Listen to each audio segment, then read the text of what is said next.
Hello, my friends. Welcome to the Wicked Bitter channel. I'm Travis. Thank you for checking out this video. If you're somebody who is new to this channel and you love pro wrestling, you love WWE, this is the place for you. Subscribe to this channel. We cover Raw, we cover Smackdown, sometimes NXT, but always the PLEs. We do preview videos, we do review videos, we do my favorite thing, email videos. So that's when you send in your emails and I read them on here and record them. It's simple. But if you love WWE, this is the channel. You should subscribe here. The goal is to get to 1,500 subscribers by the end of the year. We're very close. And when we get to 2,000 subscribers, I haven't really said too much about this yet, but I'm going to be giving one or two things away to a couple of people. Just because I like to give back. We like to engage here. We're talking about SmackDown today, so let's get into what happened on SmackDown. First of all, after you're done liking this video, which should be like right now, I'll give you a second so you can do it. Cool. Thanks for liking the video. Hey, I appreciate that. All right, let's get into SmackDown. So we get informed that Cody and Roman Reigns are going to be meeting at a football field. And obviously there is some importance and some significance to this field. It's in Georgia. Cody's from Georgia. I think he actually still lives in Georgia. And then it's also Georgia Tech, the place where Roman Reigns played football. So cool. But I don't know why we needed to do it, but it's cool. We'll get into it after when we actually get to that part. But we're going to start with the Bloodline showing up to Friday Night SmackDown. And it's the Bloodline without Solo. So no Solo today. I don't think we saw him at all the whole show. And Tama Tonga get patted down on the way through security, but when it came down to Jacob Fatu to get patted down, they did it, and then he just beat the hell out of everybody. He headbutted people, super kicked people, threw people around, and then he said, which was probably one of my favorite parts of SmackDown, I legitimately laughed. He yelled out, "Anybody else want a pat down?" I was like, dude, can I get that shirt? Can somebody make that shirt? I'm still waiting on my LA Knight hit it and quit it, yeah, shirt. Can I get anybody else want a pat down with Jacob Fatu looking insane in the picture? I think that would be hilarious. Let me get that shirt. We get LA Knight versus Andrade, United States Championship match to start the show, and we were told that it was the first time ever these two were going to face each other. Overall, it was a really good match. Obviously, at the very end there, LA Knight had a little bit of a mishap where he tried to jump on the ropes where Andrade was sitting on the top rope, and then LA Knight does this often where he runs and does a straight up jump onto the top rope where he slipped. Then he tried it again, he slipped, and it's I can't really fault him. I know a lot of people talk about, when people make mistakes and botches and stuff like that, but, every once in a while, it's not a big deal. It's for me, the problem I have with botches is when it happens all night, every single match. It's okay, what am I watching here? I understand it's a live thing, and it can happen, mistakes, all that kind of stuff, but very cool that LA Knight and Andrade actually found a way to make it work, because after the mistakes, they looked like they kind of pivoted and did something else, which shows the real true form of professionalism these two guys have. Andrade is so great in the ring, and I think a lot of us just overlook that. And it might be easy to, because something like the language barrier a little bit, but Andrade's great. That moonsault he hit from the top rope onto the outside where he jumped over the ring post, I thought was really cool. And then the elbow drop from LA Knight where it seemed like he was in the air for 5 minutes. He started from the middle rope, jumped on the top rope, and then delivered an elbow drop. I thought that was beautiful. But in the end, LA Knight gets the win here. And then they had a very awkward part at the end of the match. I don't know if it's because LA Knight was really mad or something, legitimately, but it's he wanted to give a fist bump to Andrade, and Andrade wanted the handshake, and it's they were caught in the middle, and then Andrade forced him to shake his hand. I was like, damn, what is going on here? I don't know if someone was mad at the other, or they were mad at each other, or they're not cool with each other. I don't know what the problem was, but overall, great match. LA Knight wins, and now we got to see what's next, which I'm assuming will probably be Carmelo Hayes, or maybe both Melo and Andrade, but we'll see where that goes. Small little thing happened backstage where Melo met up with Andrade, and he pretty much talked smack to him, used the whole cheap heat thing, talking crap about the Sacramento Kings and the LA Lakers, all that kind of stuff. And then Andrade straight up face mushes him, just pushed in his face. And then these two brawled in the back, and then they had to get separated or whatever. But yeah, so Melo and Andrade is not done yet, and I think it was announced later on that they're actually going to face each other again next week. So I like this. I always thought it was going to be the best out of 7 series. This will be match number 6 out of the, I'm pretty sure. I think it's Andrade's up 3-2. So I think this will be match 6, and I fully expect them to go 7 matches. So we ended up getting something that was pretty cool. I don't know if it was necessarily really needed, but it was cool. It was a pre-taped, well done production-wise, where Roman meets Cody at the Georgia Tech field, football field in Georgia, obviously, and like Roman rolls up in like 6 or 7 SUVs on the way. Our tribal chief needs all that security. I'm just saying, he's a very wanted man. Our tribal chief is he needs all that security around him. You would think the WWE champion does, but nah. Our WWE champion showed up in a white Mustang just by himself. Didn't need anyone to show up with him. Just cool as a cucumber. So they meet in the middle of the field, and I'm like, what are we doing here? Do we really need this? It ends up being a pretty cool segment. Like, I really did enjoy it. Like, they had some good lines. It felt like a movie. It was so dramatic.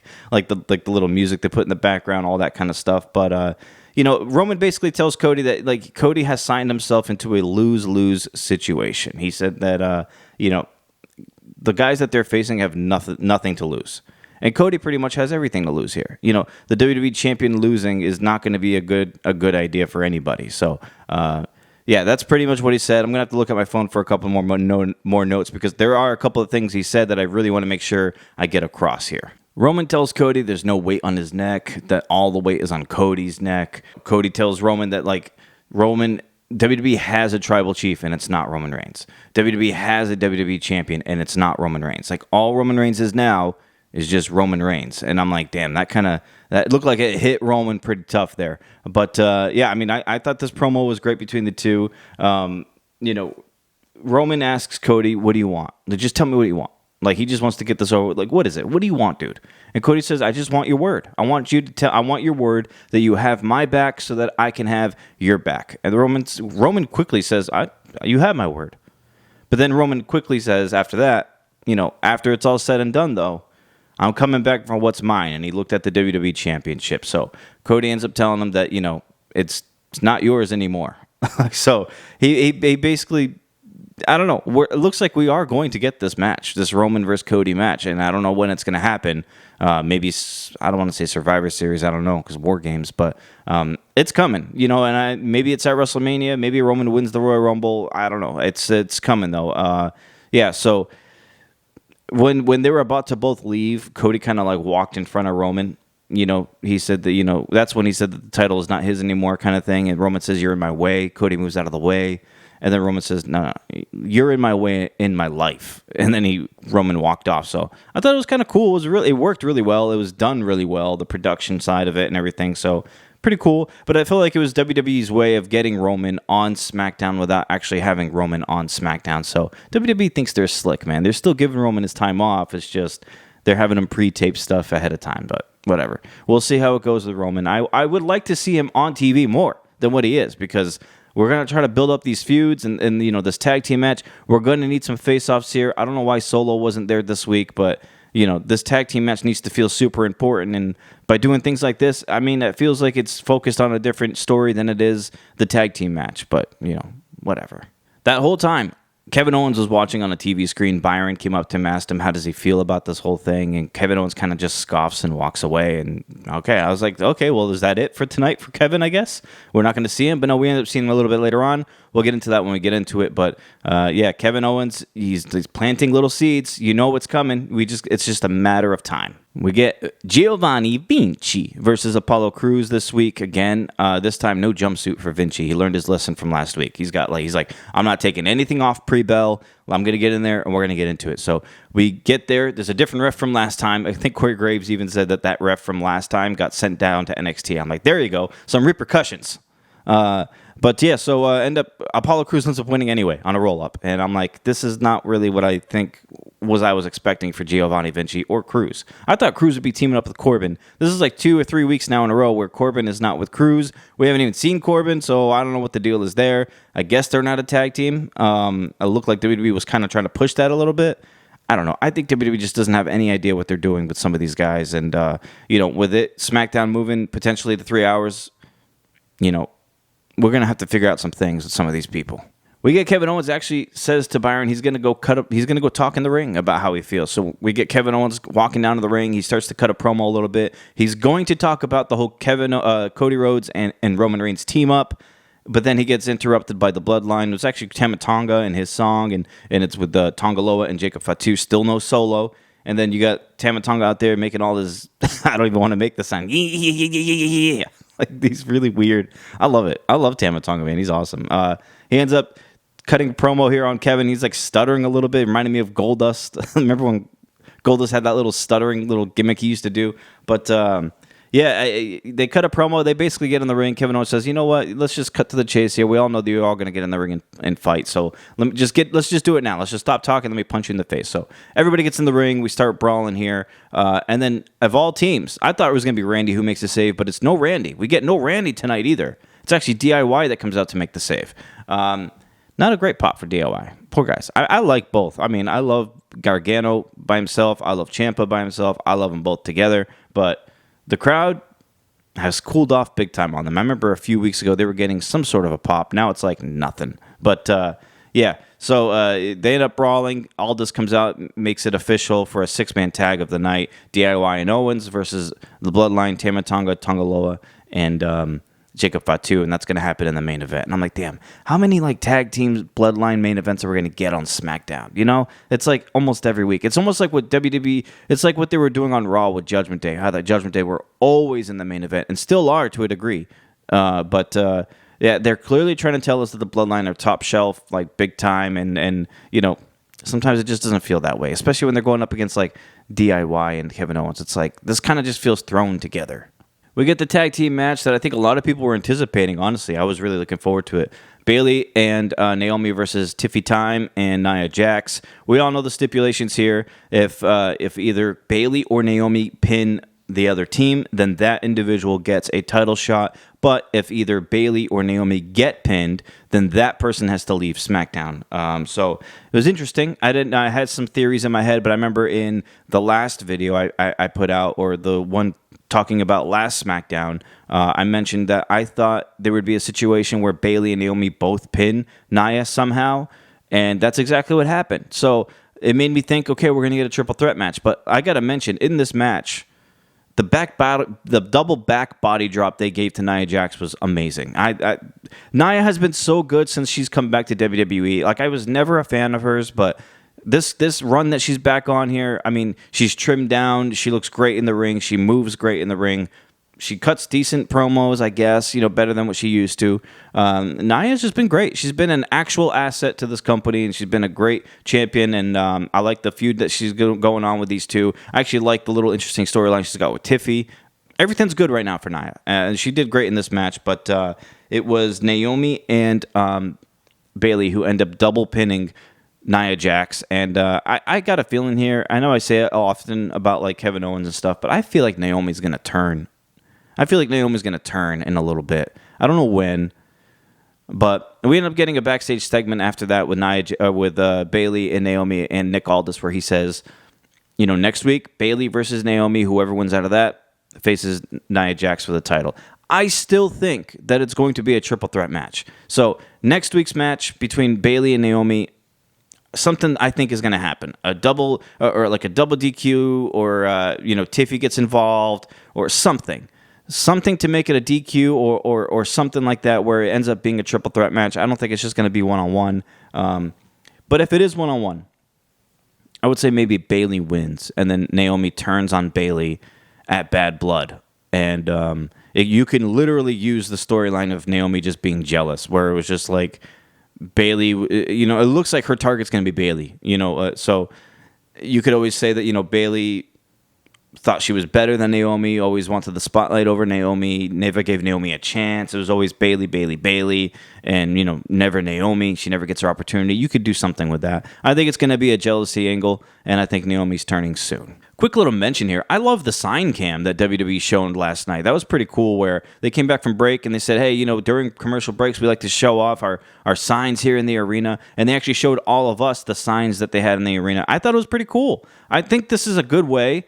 And if this is what they're doing, I love it. I think it's a good way to get more fans to want to bring their signs or make signs, sort of like we had at the Attitude Era, where there was like a sea of signs everywhere. I think WWE is trying to get back to that, and it made me feel that way when I saw that sign cam. I think it's going to be a way to motivate people to make signs, so they could be like, hey, let's make a sign so that when they do that segment, we can hopefully get on TV.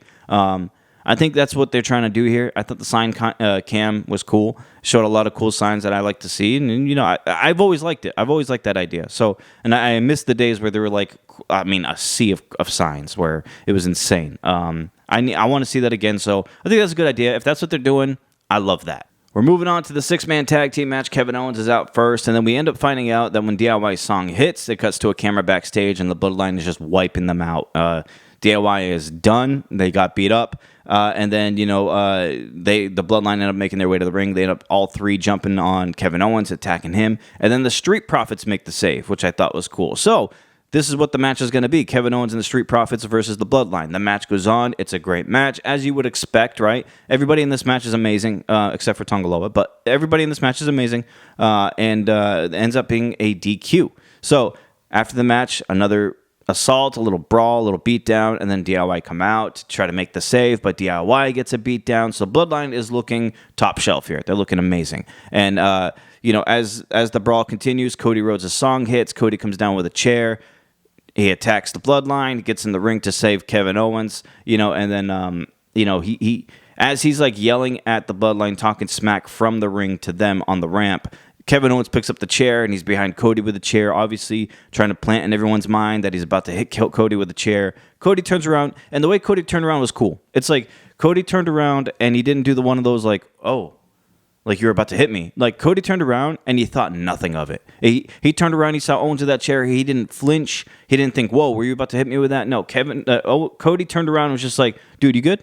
And we cool? Like, you all right? That kind of thing. Like he wasn't suspecting that Owens was going to hit him with a chair. It's almost like he's going to be blindsided by this turn. He ends up sticking his hand out. Owens, a little reluctant, but he ends up shaking the hand, hugging Cody, and then we get that close shot of Kevin Owens' face going off the air, of them hugging and stuff like that. So they're planting the seeds. It's obvious that they are. We all know it's coming. We all know Kevin Owens is turning soon. We don't know when. I would love to hear your thoughts on when he might be turning. When do you think Kevin Owens is turning? I don't know if it's as soon as Bad Blood or the SmackDown after Bad Blood or something, but I know it's coming. It's got to be soon. Like, they can't just keep doing this every single week. Kevin Owens at some point is going to implode, and he's going to release all the frustration he has about all this. He probably doesn't like the fact that he spent like a year saving Cody Rhodes from the Bloodline, and then all of a sudden now Cody wants to team up with Roman Reigns. That's probably what he's going to say. Yeah, I like this. It was a good SmackDown, solid, but no Randy, no actual Roman in person, no Solo.